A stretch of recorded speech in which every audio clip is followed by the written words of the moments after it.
Hello everyone. So a quick announcement before we get into this new video. I am currently giving an online course on classical literary criticism. If you are interested in knowing, how the early Greeks and the Romans thought about poetry, thought about literature, thought about art in general, you are welcome to enroll in my course. I already uploaded the first session in which I was going through the syllabus, in which I was going through what we are going to study, how we're going to study it, and why it would be good for us to study the ancient Greeks and Romans' views on criticism and on literature. So go check it, it's just right here. And if you want to enroll and want to have access to the rest of the course, you can just contact me on my email address, which you will find down in the description.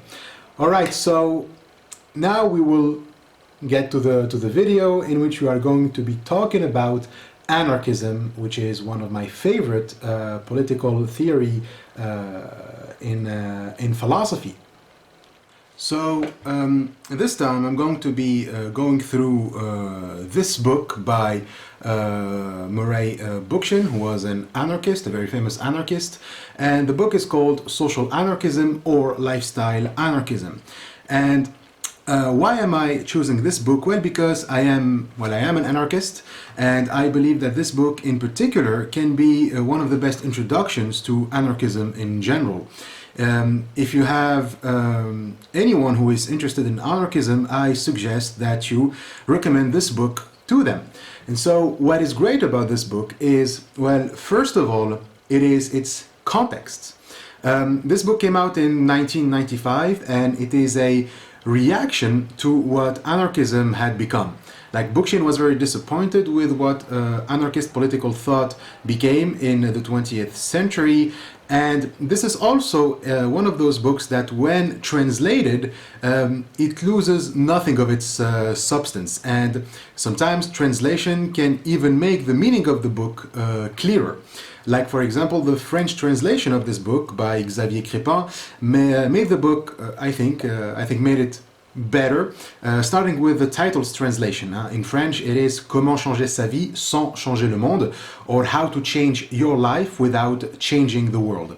And it's an ironic title because that's kind of the motto of what Bookchin calls the lifestyle anarchism, which is the kind of anarchism that he criticizes thoroughly throughout the book. Like, lifestyle anarchism is not about changing the world, it's just about changing your own lifestyle, So we commit to a sort of lifestyle, a purely aesthetic one, and somehow we believe that's going to make the world a better place or whatever. Plus, in the French translation, you have a postface by Crépin that retraces Bookchin's life from the beginning to its end, and his evolution within the anarchist movement. So if you have the French version, I recommend that you start with that. So let's now talk about the structure of the book. The book is divided into three parts. First, you have a note to the reader in which Bookchin explains why he wrote this book. Then you have the main content, the main essay, Social Anarchism versus Lifestyle Anarchism. And then there is a third part, which is an essay that Bookchin wrote in 1991, so 4 years before the book, and it's called The Left That Was, a Personal Reflection. Now, in this third part, he basically goes in details about what is wrong with the left today by comparing it to the values of the left that was, the left of the past, the old left, if you want. And so he argues that the modern left betrayed most of the values and ideals of, the old left, and even gave up on its precedent struggle to simply concentrate on notions of individual well-being instead of social well-being and social welfare. So I personally recommend that you read the third part first, and then you go to the note to the reader, and then to social anarchism versus lifestyle anarchism, because it gives you a better context for what Bookchin is doing with this book. So he starts by identifying the problem with the left in general, and then he moves to the specifics, the specific tensions within anarchism, for example, which of course are linked to what happened to the left, to where the left went wrong. And so I think it is good that for this review, let's say, we start with that one. We start with the left that was.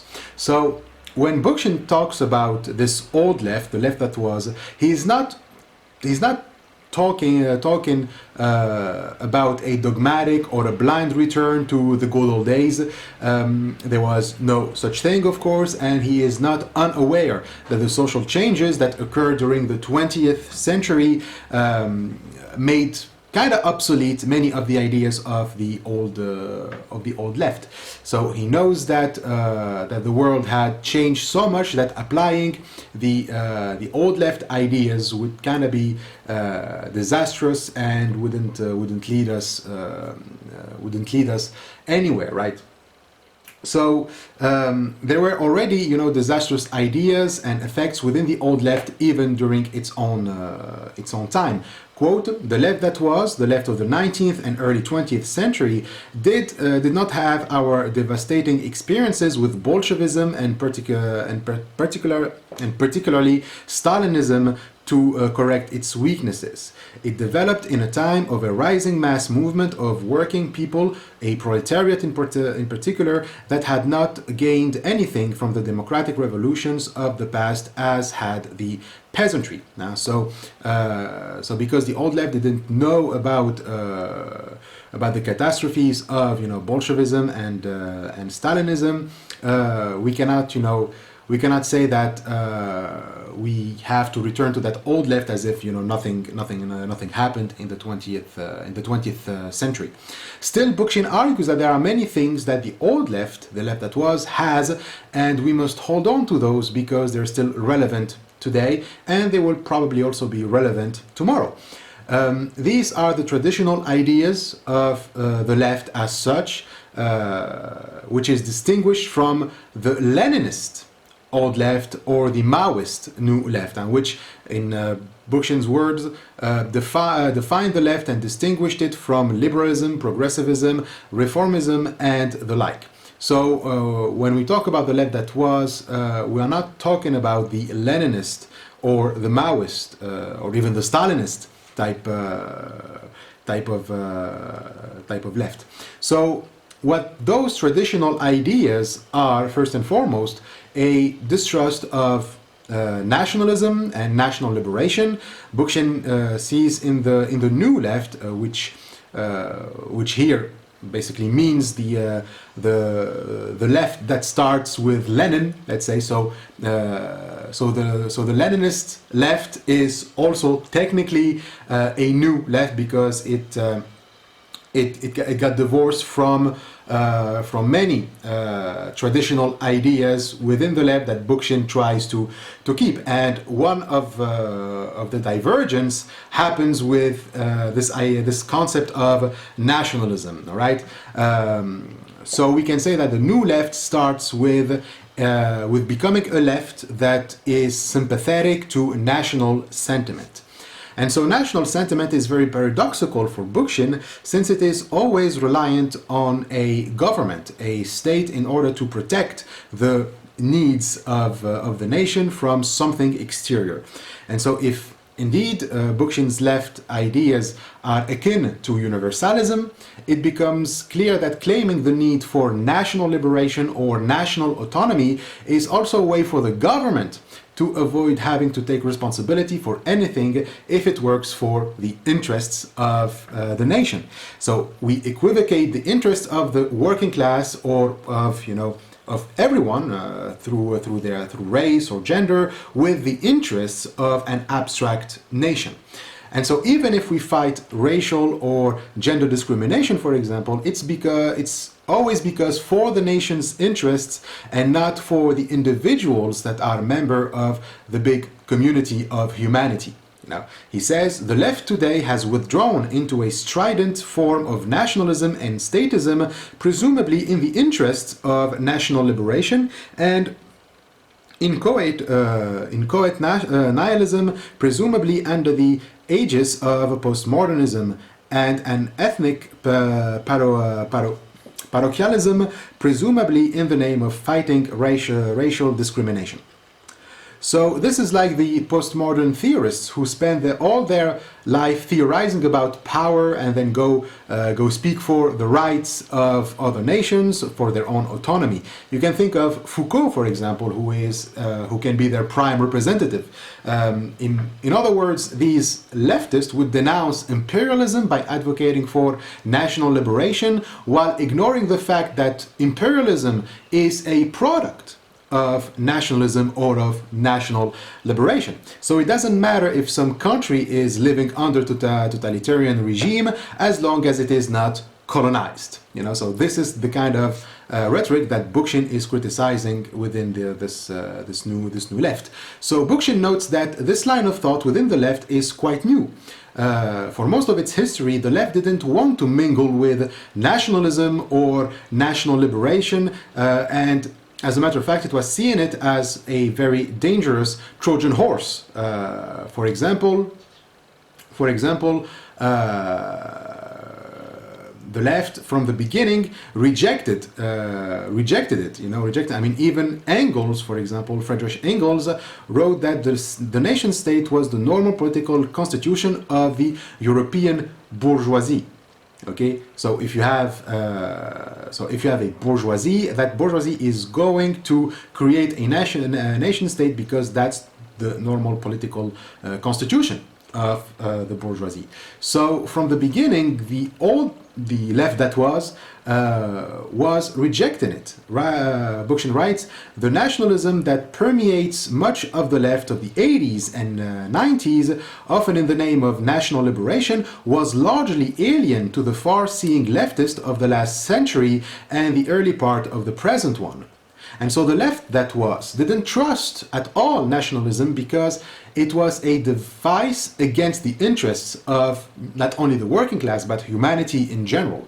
And all it did was create abstract lines to separate people and create hierarchies between the nations and also between the members of the nations. So it was a complete regression in the history of left-wing progress. Quote, the left that generally came to regard nationalism as a regressive, indeed as a divisive force that separated human from human by creating national boundaries. The left that saw all national boundaries as the barbed wire that compartmentalized human beings by dividing them according to particularistic loyalties and commitments that obscure the domination of all oppressed people by the ruling strata. And so it is known that throughout the history of social movement, the working class was always met with hostility and physical violence from the police or the army whenever they asked for their rights. For less work hours, for more pay, for better conditions, for paid holidays, etc., etc. Each time the working class demanded anything, it had to resort to demonstration, to sabotage, to violence, which was met with an even more violence, all in the name of the nation. So workers who refused to work themselves to death were accused of being individualistic, of being immoral, etc., because they didn't give a shit about the nation's interest.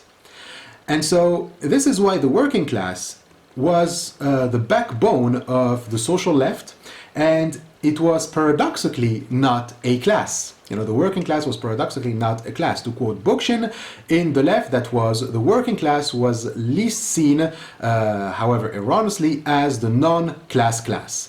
That is, as a particular class that was obliged by inherent tendencies in capitalism to express the universal interests of humanity, as well as its potentiality to create a rational society. So because its interests transcend nationalism and the irrational power drives of capitalism, the working class was viewed as bearing the best potential towards rational societies that work for the universal interests of humanity. Quote, this notion at least assumed that there were universal human interests that could be substantiated and realized under socialism, communism, or anarchism. This is what socialist thought is about. There are universal human interests that transcend nationalist boundaries, and those interests are within the reach of rationality.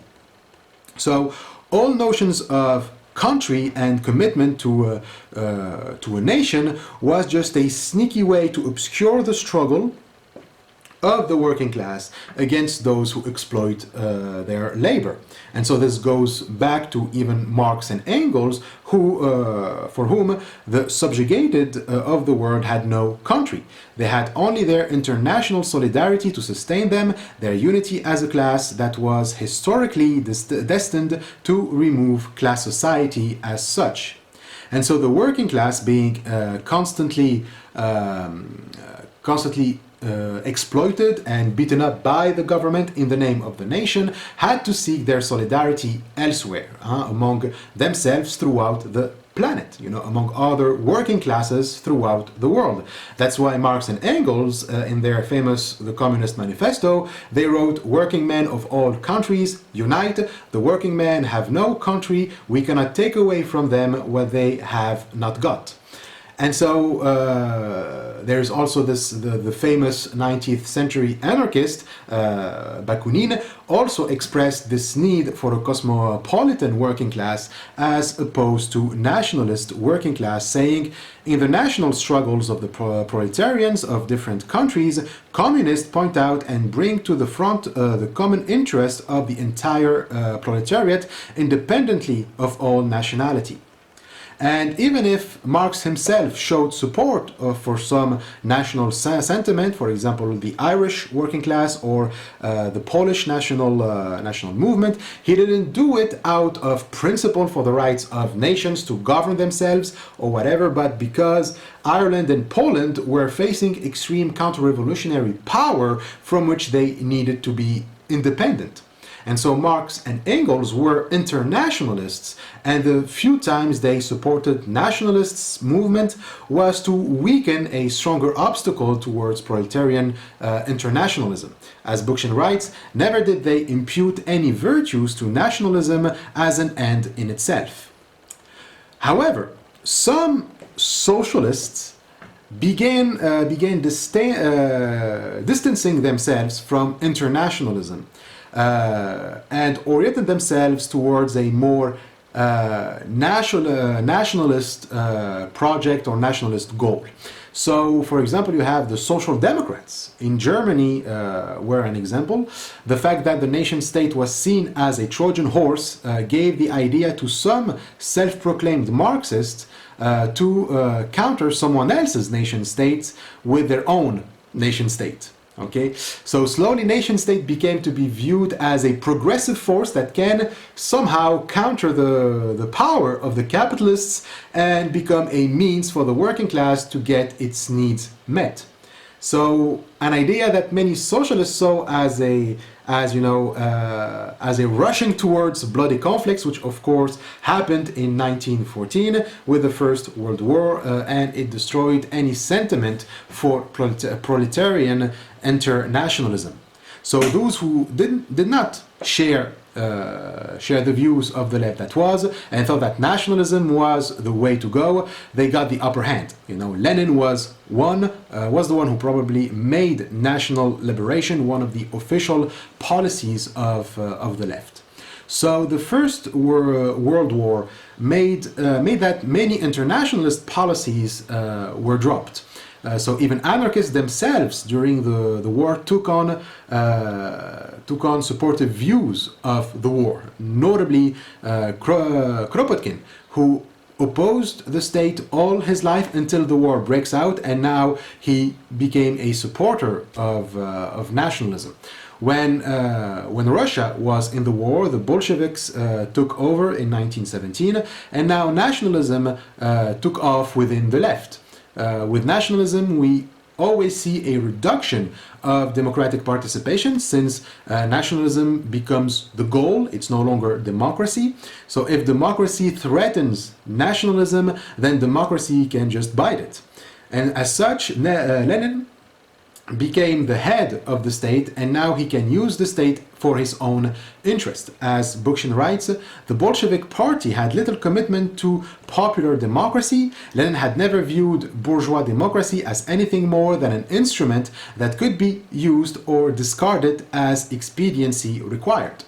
So the quotation marks on bourgeois society, bourgeois democracy, was just a way for Lenin to discredit anything he doesn't agree with. Okay, if he doesn't like something, well, he just says that it is bourgeois, and so for him, calling democracy as bourgeois means that it is a tool and nothing more. You know, everything was a tool for Lenin: the state, democracy, the proletariat, the bourgeoisie, religion, you name it. Everything is just a tool, and like a tool, whenever it is useful, well, we use it. You know, whenever it isn't, well, we discard it. And who is to determine when it is useful and when it is not? Well, it is Lenin. So if the internationalist discourse wasn't useful, like it often isn't when there is a war, or when there is a counter-revolution, or when there is a famine, well, whatever the time, there's always something that makes internationalism not appropriate or not right for the occasion. So there is always going to be a reason why internationalism shouldn't be embraced. You know, nationalism can always beat it for whatever reason. And so in the end, we kind of ended with, as Bookchin says, a centralist view, an opportunistic view of democracy. And of course, the internationalist ideas were then absorbed into this. Now, the Bolshevik model spread through all communist circles to spread the political centralism and opportunism of Leninism and then of Stalinism. Quote, beginning in the early 20s, all affiliates of the Communist International were Bolshevized by Zinoviev, not sure of the pronunciation, and his Stalinist successors, until the commitment of socialism to democracy was marginalized and largely faded in the communist parties of the world.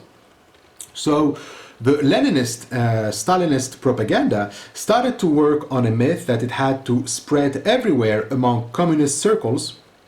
And that myth was, according to Bookchin, that capitalism has entered a unique, indeed final stage of its development, a stage marked by imperialism and worldwide struggle for nation liberation. And so this focus on national liberation translated itself as helping the colonized nations to get rid of their colonizers, the imperialist and the capitalist West, so that the colonized countries can finally develop their own economy and autonomy on the model of the Soviets, of course. So rapid industrialization instead of liberation became the focus of the left. The left is just now giving tutorials to colonized people how to get rid of their oppressors and how they can build efficient economies. But the whole thing about proletariat internationalism was kind of swept under the rug, right? And although there is some truth to that, the myth wasn't going to bring the universal community that the left wanted to achieve. You know, it will only create another kind of imperialism, the one that would work for the interests of the Soviet Union.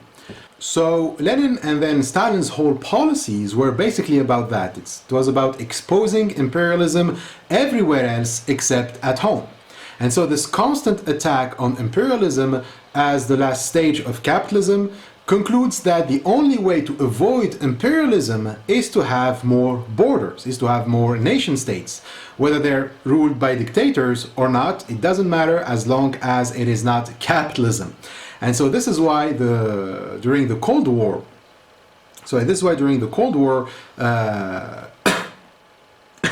Bookchin says, these leftists rarely ask whether people they support accept statist regimes or confederal associations, whether they oppose other cultures or whether they oppress their own or other population.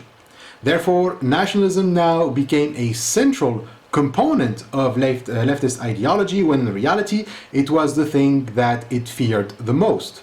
It got even more entrenched with Stalin, who, quote, later fostered this nationalistic trend in Marxism-Leninism, and who, during and after the Second World War, gave it a distinctly patriotic quality in the USSR. And like the imperialism of the West, Soviet Union also developed its own rhetoric to justify its interventionism in foreign affairs without passing for being imperialist. Quote, expressions claiming that the Soviet Union was the fatherland of all working class were ubiquitous among communists of the interwar period, and their parties were modeled on the centralized Bolshevik party to allow for Stalin's blatant interference in their affairs.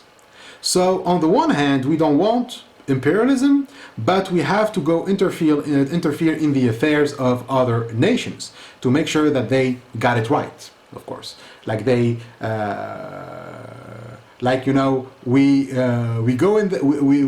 intervene so that they can learn to govern themselves in the right way, like we do with the Soviet Union and the Soviet economy and the right ideology.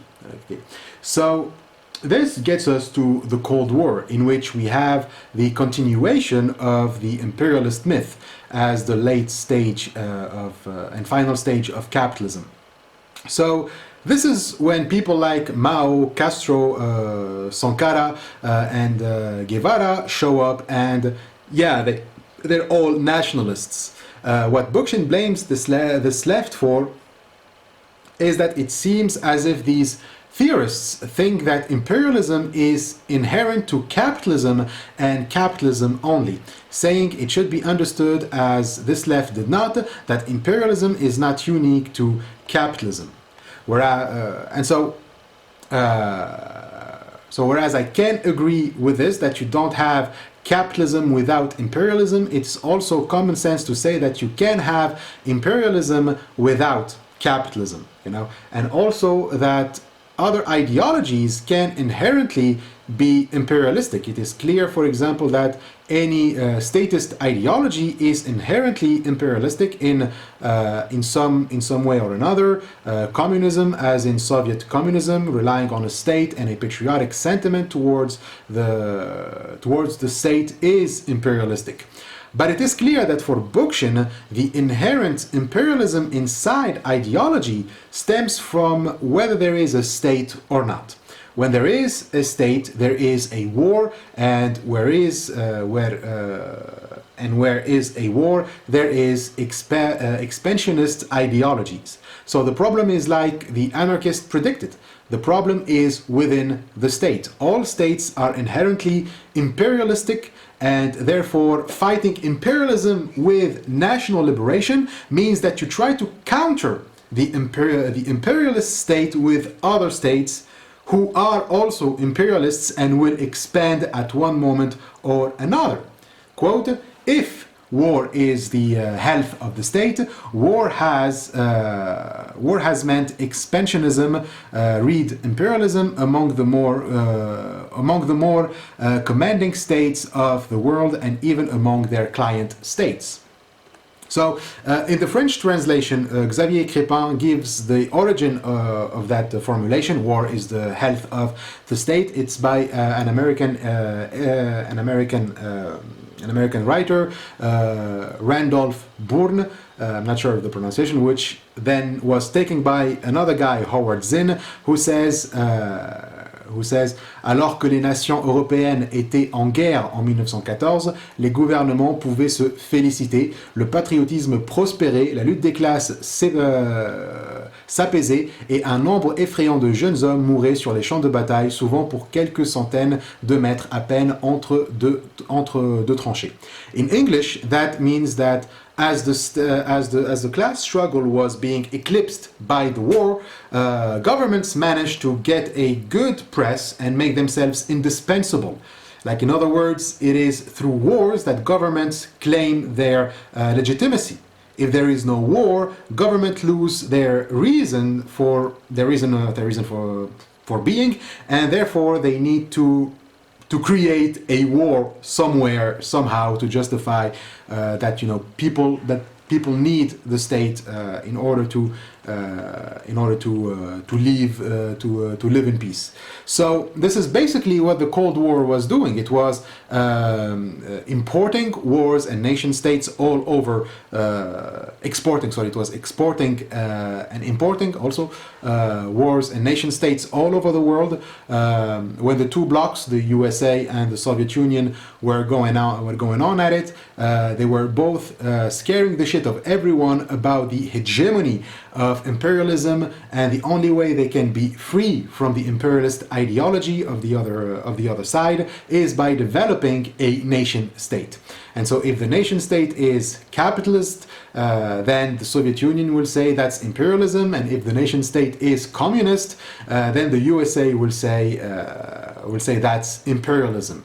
So in short, the product imported and produced by imperialism is the nation state. To quote Bookchin, what capitalism has also exported with a vengeance, in addition to capital itself, has been nationalism. Not only demands for cultural autonomy and nationalism in the form of centralized nation states. Indeed, the centralized nation state has been exported to people who might more reasonably have turned to confederal forms of struggle and social reconstruction in assessing their cultural uniqueness and right to self-management. So we see that the threat of imperialism, is just a way to impose a nation-state model on people who may have other opportunities to come up with, more rational ways of self-management and self-government. So in short, nationalism is used as a way to prevent communities to be free and to be autonomous.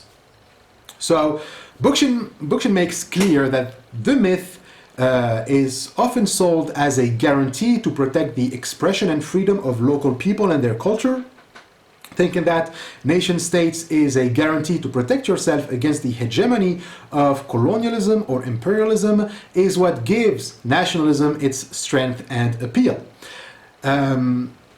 Like to have a powerful state that respects your tradition and culture, and you'll be free from the imperialist capitalist, which is also what capitalist nations say to the third world. Like that's basically the model. Okay, like have a powerful state, and you will be free from imperialism. Just of course, make sure that those states follow our policies. Right, like the U.S. want the nation states to follow the policies of the U.S. and of course the Soviet Union want the same. So Bookchin writes, my criticism of nationalism and statism are not meant to reject the genuine aspirations of cultural groups for full expression and self-governance. The issue with which I am concerned is how their cultural autonomy is expressed and the institutional structures that establish to manage themselves as unique cultural entities. The cultural integrity of a people does not have to be embodied in the form of a nation state. It should, in my view, be expressed in forms that retain valuable cultural traditions and practices in confederal institutions of self-management. So in other words, for Bookchin, it is the nation state that threatens cultural expression because it will protect the culture only if it serves its interests in squashing the working class or in obscuring class struggles. So whenever a state puts forth its culture and its traditions, it is often as a way to discredit minorities and oppressed groups to make demands. In a setting, however, of confederal institutions and of self-management, cultural expressions will be more dynamic, more authentic, since it won't be coercive. So local cultures and traditions and practices will become more rational, more inclusive, and more universalist instead of regressive, which is what the nation-state does. As Bookchin argues, what has happened instead is that the expert of the nation-state has poisoned not only the modern left, but the human condition itself. He talks, for example, of the Balkan states. What happens during Bookchin, for example, was that after the collapse of the Russian Empire, instead of building a step towards universal community of humanity, each community wanted to preserve its own culture through the formation of a nation-state. Quote, "The recent and much described breakup of the Russian Empire has resulted in bloody national struggles and aspirations for the state formation that are pitting culturally disparate communities against each other, that are putting culturally disparate communities against each other in ways that threaten to regress to barbarism." And so the cultures launched bloody conflicts against each other, blaming each other for their decline, and you have anti-Semitic sentiments and xenophobia that were growing exponentially, and so immigrant workers were targeted as the reason why the cultures were breaking apart and why people have turned against each other, etc. And so it always has a touch of irony in that nationalist sentiment in nationalist sentiment, the first to be designed as the target, designated as the target, are immigrants, right? Like the left that would see immigrant workers as part of the working class and should be allies instead of enemies. So championing nationalism, the left of today can't really blame anyone for the way immigrants are treated, right? I mean, it is nationalism that is setting them out of their countries, since nationalism leads to oppression within its own borders. It leads to oppression against its own members. So you can't, on the one hand, support immigrants and on the other support the nation state. So the same countries of the third world that the new left wanted to save from imperialism didn't even do or even had the intention of liberating their own people. What happened instead is that they too started imperialist projects while oppressing even more, with the collaboration of the US and the USSR, their own people. They were oppressing even more their own people. Quote, "Colonized or formerly colonized people have developed imperial appetites of their own, so that many of what now pass for former colonies that have been liberated from Euro-American imperialist powers are now pursuing brutally imperialist aspirations of their own."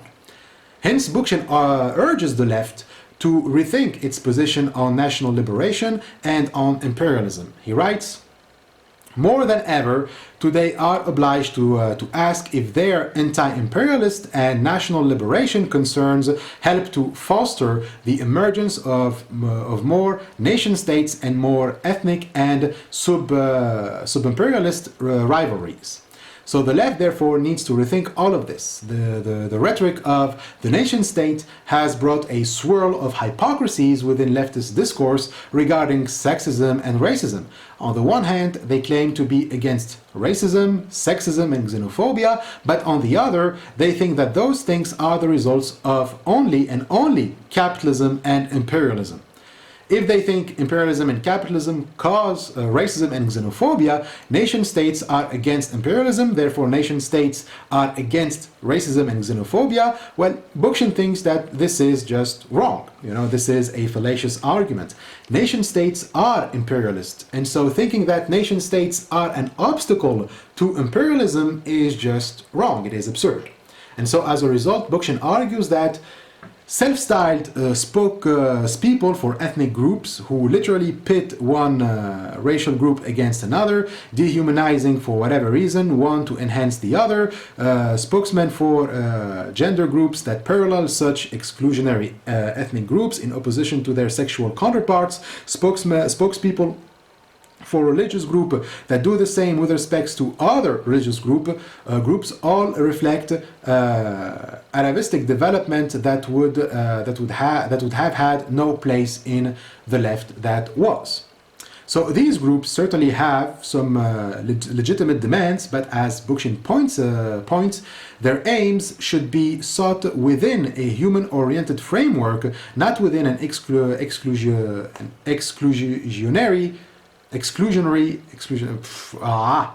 or parochial folk-oriented one.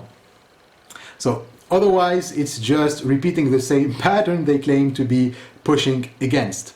Hence, the left needs to be a radical left, one that doesn't make compromises or concessions against forms of oppression. From this comes the need for coherent theorizing. Going with the sentiment that imperialism is bad isn't enough, as it can lead us to overlook the nature of imperialism and how pervasive it can be. So Bookchin concludes with a warning about what kind of left we need. A centralist left is out of the question. A left that speaks for liberation but without coherent social planning and theory has no business calling itself a left. In other words, a liberal left wouldn't work since liberalism is predicated on the sovereignty not of communities but of the nation state. As he writes, liberalism has no left that can be regarded as its kin or its critical neighbor. The left must take out its own arena, one that stands in revolutionary opposition to the prevailing society, not one that participates as a leftist partner in its workings. So, what kind of left is needed? Well, Bookchin argues that the resurrection of the old values and ideas of the left that was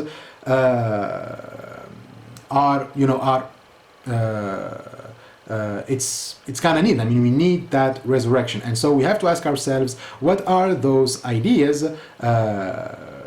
What are those ideas that Bookchin is talking about? And well, lucky for us, he made them explicit in the essay. So, first, it is important to stress that Bookchin isn't opposed to reformism. Okay, like reformists are basically socialists who think that progress can be reached by a series of reforms and compromises with power. The problem, I mean, the weakness of reformists is precisely that power will compromise. Power will compromise less than the disenfranchised. Okay, the people who are oppressed will have to compromise more than those who are in power. You know, and so that can make the gap in power either bigger or bridged in extremely small degrees that are basically insignificant. And so Bookchin, among many of the left that was, were very distrustful of reforms. The left that was had a clear idea in mind that can be obtained by radical transformation of society, and so the left that was promoting the replacement of the society as it is now by one that is more rational and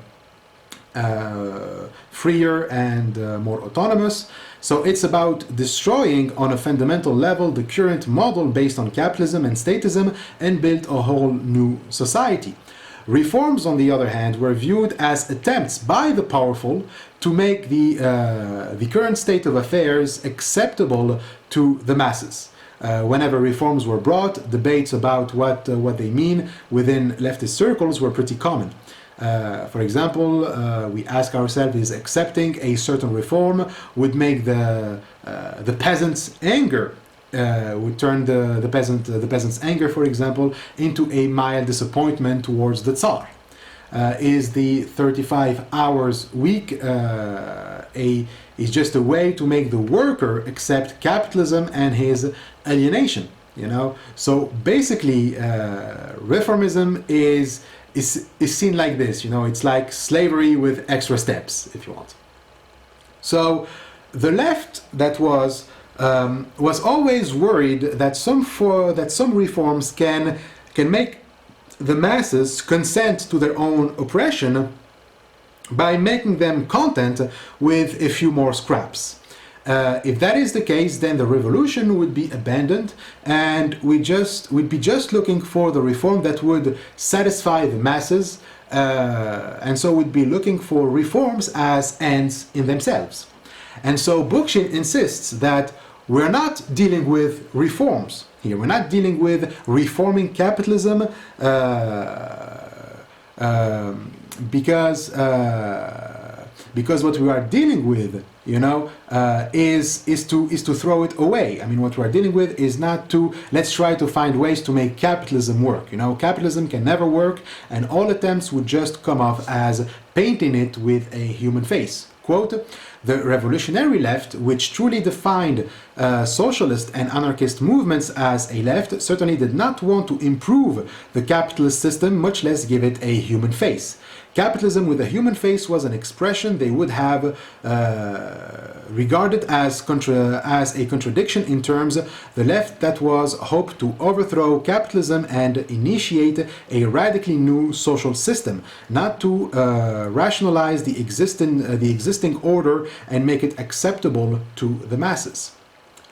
But Bookchin, while acknowledging all of this, says that the problem with reforms is if through them the left starts compromising its universal ideals, if not forget them altogether. In fighting for these reforms, however, the concern of the left that was explicitly and unwaveringly focused on the need to change the whole social order, not on making it less irrational and more palatable. So this means that each reform was to be taken as a step towards rational and free society. Any reform that is a digression from that goal has nothing to do with the left. So at best, reforms should only limit themselves to educational purposes, like it's just a way to show to the masses that change can occur, but by no means it should take the place of revolutionary sentiment and goals. So of course this can limit the power of action of the left, and Bookchin is well aware of it. A left that is unwilling to compromise the universalist goals and beliefs in the rational potential of humanity can be seen to radical and doesn't get to be popular enough to get its ideas through. And so when you are standing in front of the state, you will always be in the minority in both terms of number or in power. So this means that the left must keep appealing to the rational side of people and believe in their rational potential for rational planning, even if it's just if it's just 3 people. Quote, regrettably, there are some impossible situations in which an authentic left can only take a moral stance with no hope of intervening successfully. In such cases, the left can only patiently try to educate those who are willing to listen, to advance its ideas to rational individuals, however small their numbers may be, and to act as an ethical force in opposition to the art of the possible, to use the famous liberal definition of politics. So, the left must also be aware of its own limits. It needs to recognize that it cannot bring a clear-cut solution to every political problem. This, however, shouldn't be a reason for it to compromise or to lose its values from sight.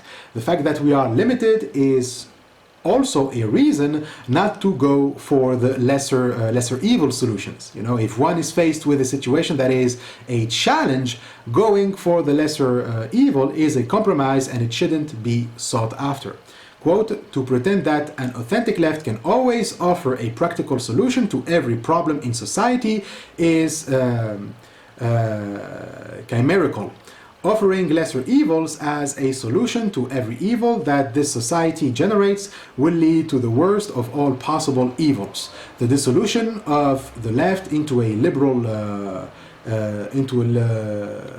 liberal morass of endless compromises and humiliation. So that is just a getaway towards nationalism.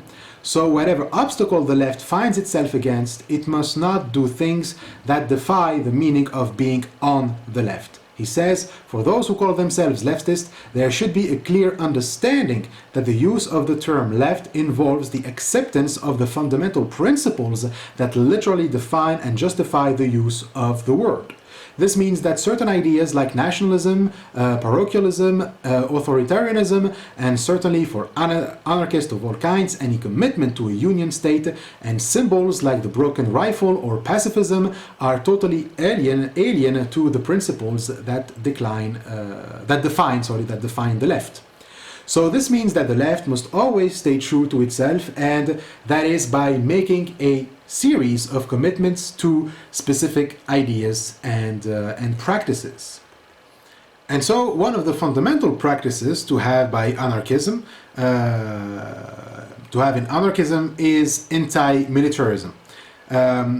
So indeed, it won't make sense that on the one hand we're opposed to the nation state, but on the other we support the military. So this is not to be confused with pacifism. The non-violence that anarchists are promoting isn't pacifism, but rather an active way to find solution and work out conflict. Pacifism can have a tendency of maintaining the status quo rather than transforming it. So, to quote Bookchin again, the left that was contained many pacifists, but its most radical tendencies eschewed non-violence and committed themselves to anti-militarism rather than pacifism as a social as well as a combative issue. So for anarchists, militarism can't be defeated with pacifism, which they saw as an avoidance of conflicts. Anti-militarism was a combative issue, as Bookchin puts it. So during times of crisis, pacifism can't do much because militarism always violates democratic rights and subordinates the freedoms of individuals for its own interests. So this is not to be confused with sanitary emergencies in times of epidemic breakouts. Bookchin here is talking about wars, all right? And also, anti-militarism doesn't mean disarmament. Okay, pacifism is more about broken rifles, whereas anarchism is for the training and arming of the people for the revolutionary ends, solely in the form of democratic militias. So that the people shouldn't bear arms made no sense for the left that was. Quote, the arming of the people was a basic tenet of the left that was, and pious demands for gun control among today's leftists would have been totally alien to the thinking of the left that was. The notion of schooling the masses in reliance on the police and army for public safety, much less of turning the other cheek in the face of violence, would have been regarded as heinous. Today people would freak out at such suggestion, especially on the left. With the school shootings, for example, that we hear about all the time in the US, it is normal to demand more gun control, and it's normal for anyone who says that the right to bear arms is protected by the Constitution to be viewed as a fascist or as someone who doesn't care, who cares more about his freedom and his masculinity than about the lives of innocent people. But it is worth remembering that school shootings are the product of isolated and frustrated individuals who are cut off from communal bonds, and that the police are always more responsible for the killing of innocents than mentally ill teenagers. So the point of arming the people had another idea in mind. It was about not trusting the police, the army, or the government when it comes to protection. An example is the anarchist communities in Spain in the 1930s. Bookchin writes, in contrast to the state-controlled militia that the Second International was prepared to accept in the 1906 revolution, the anarchists sought the direct arming of the masses. In Spain, weapons were supplied to anarchist militants from the very inception of the movement. The workers and peasants relied on themselves, not on the largest of statist institutions, to obtain the means for insurrection. So the left that was therefore holds the right to bear arms as essential for guaranteeing the freedom of the people from the state.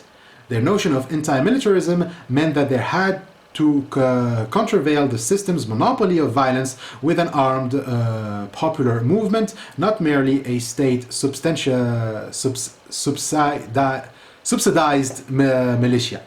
So the anti-militarism on the left was also revealing for another principle, and that is the importance of secularization and rationality. So the left that was rejected all kinds of superstitions, regarding them as the manipulation of human fears, alienations, and enemies by calculated elites in behalf of an oppressive social order. So gods, spirits, demons, witches, wizards, sorcerers, goblins, etc., all of them kept the masses in fear to be easier to dupe and to manipulate. So anarchists ought to follow the heritage of the Enlightenment and fighting all kinds of superstitions and religious dogma. So this doesn't mean, again, that anarchists can't be spiritual or that they have a blind faith in reason and they would omit the emotional side of human beings. For them, rationalism was effective as well. Thought is also about emotions as well as it was about morality. Quote, rationalism did not crowd out emotive approaches that fostered a highly moral socialism that was often indistinguishable from libertarian outlooks. So rather than dismissing them, anarchists wanted to make emotions reach their full potential. Even every thought, let's say every thought that is emotive or organic or simply mechanistic, once it is approached through a rational framework, gains more appeal as it is now clearer and feels like it is better known than before. So it gains in coherence as it now shows itself to be deeply valuable as a means for social change and social bonding. Quote, almost every attempt, apart from certain individual exceptions, was made to place mechanistic, organic, and emotive approaches to reality in a rational framework, notably to achieve a coherent approach to social analysis and change. Hence, the left that was never thought that that faith or emotions were worthless, they actively saw in them a potential to get a better society, to a rational society. What many deemed to be irrational and therefore unworthy for consideration, the anarchists saw in it the potential for a rational society. Quote, the notion of rational society achieved by rational as well as moral means and idealistic sentiment formed a unifying outlook for the left that was. Few leftists would have accepted William Blake's notion of reason as meddlesome or current postmodern views of coherence as totalitarian. So the point for them is that as long as there are fears, humans cannot be free, and as long as they are not free, then they are under someone's authority. But the fears that keep human beings in chains are fears from superstitions. Hence, it is important to give everyone the power to speak up and the means to do so rationally. Otherwise, they'll be just the tool. The tool for someone else, for someone who thrives on superstitions, right? In other words, in front of all rational discourse, the fear of ending in hell can make the strongest man obedient to the weakest priest. Hence, the anarchists had a total commitment to democracy, which is only attainable in rational societies in which all of the individual's abilities are brought to their fullest. And so it is unthinkable, according to Bookchin, for any regime to claim to be liberating while suppressing democracy or seeing it as an opportunistic tool for interests. Quote, the left that was viewed any abridgment of free expression as abhorrent and reactionary. The entire left of the 19th and early 20th century was nourished by the ideals of popular rule and the radicalization of democracy, often in sharp reaction to authoritarian rule. Hence, it is important for the left to yield to the principle of Marx and Engels in the manifesto when they declare that for the proletariat to lose its chains, it needs to conquer democracy. That is, make democracy radical democracy and not the bourgeois model of democracy, the opportunistic and representative one, where the bourgeoisie, represents the interest of the working class. In such, parameters, the liberty of each, as much as the liberty of all, is guaranteed. As Bookchin writes, the elimination of classes and class rules and class rule by the proletariat was expected to yield an association in which the free development of each is the free development of all. This means that in order for the proletariat to usher the democracy that is universal and international, a crucial element needs to be remembered. And the anarchist Rosa Luxemburg, for example, stresses that it's the proletariat itself and not some party that has to play this role of liberation. Okay, it's not a party, it's not a representative, it is the working class themselves who must, achieve this goal. Only the working class must liberate itself, and it shouldn't count on the state or the bourgeoisie to do so. If there is a party to play any role in this, it should be, limited to education and not command. The role of the party can be to educate the proletariat, as in providing the analysis for the causes of the proletariat's alienation, and suggest potential solutions which implementation is left to the proletariat. If the party takes on more than this as his role, the party becomes certainly free, but its freedom stays limited to only the party members. In other words, the party works for its own interests to maximize its own autonomy instead of working for the freedom of the working class. To quote Luxemburg, freedom only for the supporters of the Bolshevik government, only for the members of one party, however numerous they may be, is no freedom at all. Freedom is freedom is always and exclusively freedom for the one who thinks differently, not because of any fanatical conception of justice, but because all that is instructive, wholesome, and purifying in political freedom depends on this essential characteristic, and its effectiveness vanishes when freedom becomes a special privilege. Hence her direct criticism of Leninism and the Bolshevik government, despite the fact that she gave her support to the revolution. She saw Leninist policies as just that, policies for the freedom of the members of the government, not that of the working class. Quote again, Lenin is completely mistaken in the means he employs. The dictatorial force of the factory overseer, draconic penalties, rule by terror, all these things are but palliatives. The only way to rebirth is the school of public life itself, the most unlimited, the broadest democracy and public opinion. It is rule by terror which demoralizes. So indeed, she argues for the members of the party to maintain their freedom. They have to cut that of others. Okay, for the members of the parties to have their freedom, they must prevent others to have theirs. And ultimately, those who depend on it those who depend on the party. So democracy is thus oppressed, and censorship is let loose, and public opinion is terrorized. So when the party that claims to be the dictatorship of the proletariat is reduced to an elite, you get to a state of nature, except that is not the Rousseauian kind, but more like the Hobbesian kind. Okay, if Thomas Hobbes saw in the state the expression of a contract that protects the citizens from the barbarity of the state of nature, in which life is brutal, short, and nasty, the anarchists saw the state as the state of nature.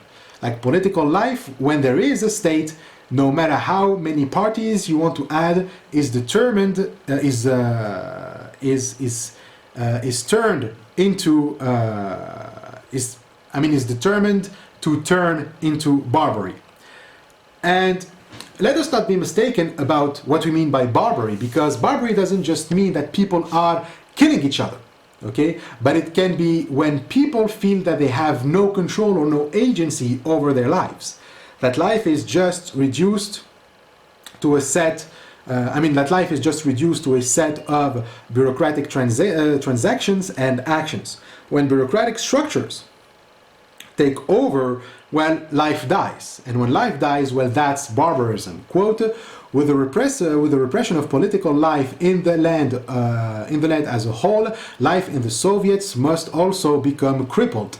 Life dies out in every public institution, becomes a mere semblance of life in which only the bureaucracy remains as the active element. So here we get to the more fundamental meaning of democracy as championed by anarchists. It's not formal democracy that the anarchists are after, the kind of democracy where the bureaucracy decides for you what you have and what you have not the right to do. Instead, the anarchists are for another kind of democracy, a substantive kind of democracy. And as a prime example of substantive democracy, Bookchin moves from Luxembourg to return to Bakunin, who argues against the abstract meaning of freedom in Rousseau, for example, that the only kind of freedom legit to man is one that stems from his own nature. Okay? Put differently, if there are some laws to have to be obeyed, they are internal and immanent laws as opposed to laws imposed by some outside legislator above the people.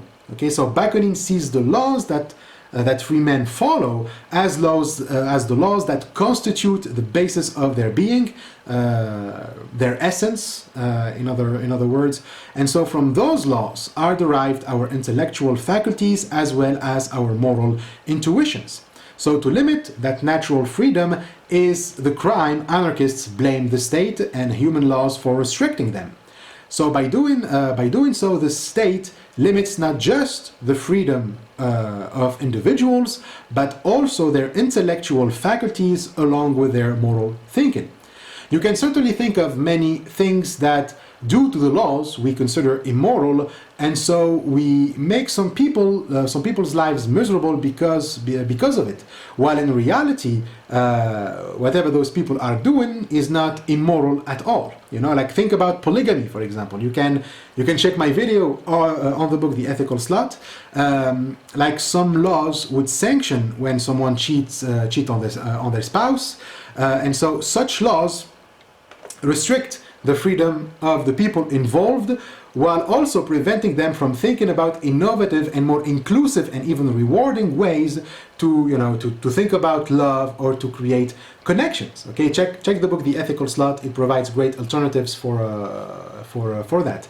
So to quote Bookchin, who's quoting from Bakunin, Bakunin's liberty in effect is the fulfillment of humanity's potential and immanent tendency to achieve realization in an anarchist society.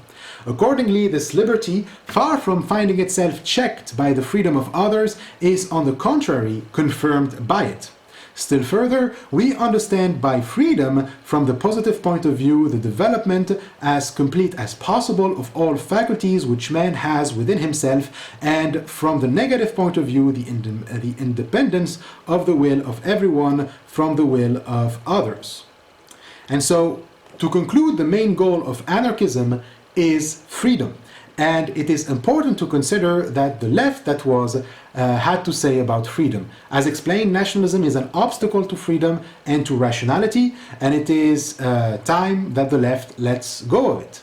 Many were resisting this tendency of nationalism that was growing in socialist parties and groups. Bookchin makes clear that among all socialist thought, socialism, communism, Marxism, and anarchism, it was anarchists who rejected completely the nation state in all of its manifestation. Anarchists were even more hostile than many Marxist socialists in their opposition to nationalism.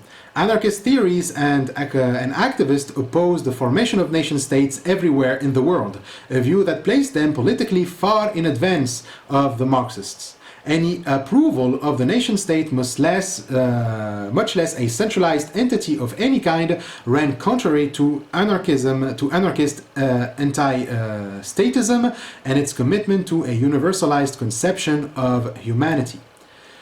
Bakunin was already famous in the 19th century for proclaiming that we should place human universal justice above all nation interests, and we should abandon the false principle of nationality invented by late by the despots of France, Russia, and Prussia for the purpose of crushing the sovereign principle of liberty. Everyone who sincerely wishes peace and international justice should once and for all renounce the glory, the might, and the greatness of the fatherland, should renounce all egoistic and vain interests of patriotism. And so in the 20th century, one of the voices against it was the anarchist Rosa Luxemburg. She straight up spoke against any nationalist sentiment, calling it incompatible with the socialist ideal of achieving a common humanity. She wrote in 1908, "It was just this concept of nations as one of the categories of bourgeois ideology that Marxist theory attacked most fiercely. Pointing out under slogan like national self-determination or freedom for the citizen, equality before the law, there lurks all the time a twisted and limited meaning. In a society based on classes, the nation as a uniform social political whole simply does not exist. Instead, there exist within each nation classes with antagonistic interests and rights." So, to be clear, being against the nation state doesn't mean being against collectives or communities who have the right to protect themselves. This is another Trojan horse to sell the idea that a community needs to think about its safety and security. It means that the nation state is valid and necessary. You know, that's false. That's wrong. That's just the Trojan horse. Anarchists argue that because the nation state exists, communities cannot protect themselves, or even form or transform themselves freely. What they advocate for is confederalism, okay, which would be an opposing force to the nation state's power over communities. Because remember that the nation state would protect communities if the communities gave their arms and weapons to the nation states, which then makes the nation state less of a protector and more of a bully. Bookchin writes, "In sharp opposition to the state's preemption of societal functions of coordination, anarchist theorists advance the fundamental notion of confederation, in which communes or municipalities in various regions could freely unite by means of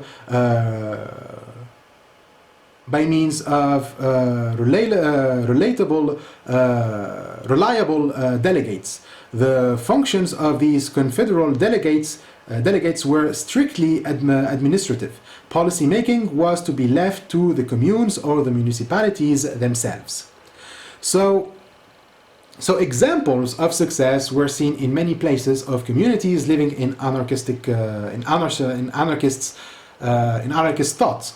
One of the most famous and celebrated experiment was in Spain during the 1930s at Catalonia, in which so uncompromising were anarchist attempts to foster internationalism that clubs were formed everywhere among the Spanish anarchists to promote the use of Esperanto as a worldwide means of communication. Far more ethical than even Luxembourg, anarchists generally raised so-called abstract rights that were anchored in humans' universality and solidarity, a vision that stood opposed to the institutional and ideological particularisms that divided human from human.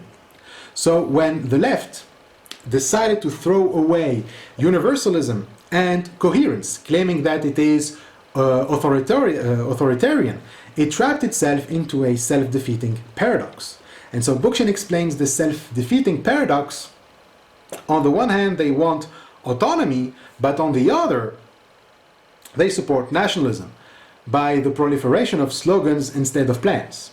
And so people are aware of oppression, but they just want to show their indignation rather than come up with coherent plans to solve it. You know, so this leads people to give their trust to leaders who simply shout catchy and transgressive slogans rather than strategies for real universal freedom. Quote, too many careers and reputations are being made by many leaders in the present day left through shrill voices rather than clear insights. Their sloganeering has no content, and their verbiage offers little understanding of the fact that we are all ultimately one community of human beings, and that we can transcend the mere conditioned reflexes that undermine our commitment to mutual recognition and care for each other as well as the planet. So Bookchin's main action was environmentalism, like being aware of how much damage we can make on Earth and from which all the kind of capitalist oppression rises. It makes sense that caring about the planet should be a top priority from which descends ideas about the universality of human beings, right? Like the care for the environment and cosmopolitanism kind of go hand in hand. So it is no surprise then that nationalism is the enemy of environmentalism and also the enemy of universalism that we see and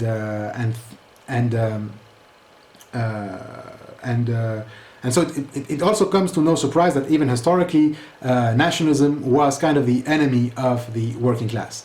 So Bookchin therefore opposes the new left on those grounds, that it rejects universalism and reason, supposedly because they lack sensitivity and therefore they're denounced as oppressive. Human beings are emotional creatures, but if reason and universalism are against emotions, then we have to deconstruct them. So, to quote Bookchin, today's left is deconstructing this appeal to universality to a point where it denies its validity and opposes reason itself on the basis that it is purely analytical and unfeeling. But Bookchin points out that this is simply not true. This is a wrong dilemma to say that on the one hand we have universalism and reason, and on the other we have feelings and emotions. Okay, like we paint these two opposed to each other, when in reality, I mean, they're not opposed at all. There's no reason to oppose them. If we divide these two according to Bookchin, you end up with an actual you end up with an actual dilemma with both options as bad as the other. You either have to reject civilization and technology altogether and end up in a state of nature from which won't be at all like, you know, the state of nature in Rousseau, or you will embrace civilization and technology without the rational and universalist side of it, and you will end up with, well, nationalism and imperialism. So both these two options, which stem from the false dilemma that we have to choose between reason and emotion. Both of these options are are simply barbaric. They are barbary, and they possess more oppressive hierarchies in which one or two groups claim to know better what's in the interests of everyone. Quote, these tendencies threaten to turn the left back to a more parochial, exclusionary, and ironically more hierarchical past, insofar as one group, whether alone or in concert with others, affirms its superior qualifications to lead society and guide movements for social change. What many leftists today are destroying is a great tradition of human solidarity and a belief in the potentiality for humanness, one that transcends nationality, ethnicity, gender differences, and a politics of hegemonic superiority. Now, to be clear, Bookchin doesn't reject the New Age spirituality because of that. I mean, you'll find a lot of cosmopolitan ideas within hippie circles, for example, and ideas about oneness and all of that. What he's rejecting is the incapability that this new left can tie coherent links with the old left's universal ideas. Okay, he says, I am discussing the failure of today's left to establish an affinity with a humane left, with the humane left that was one that celebrated our potential for creating a shared humanity and civilization. Like the old left believed in the capacity for human beings to achieve that oneness with civilization and technology. Okay, we just need to find how to make it possible. But the new left, on the other hand, rejects both civilization and technology. And this is the main problem that Bookchin has with the new left, that it doesn't want to theorize to come up with coherent plans for social distribution of resources. It just takes for granted that we will have all of those things like automatically if we give up on civilization and technology and return to a primitive age of hunter-gatherers, you know. And so that is what Bookchin is going to be criticizing, like precisely about lifestyle anarchism, which we will turn to in our next video. Thank you so much for listening,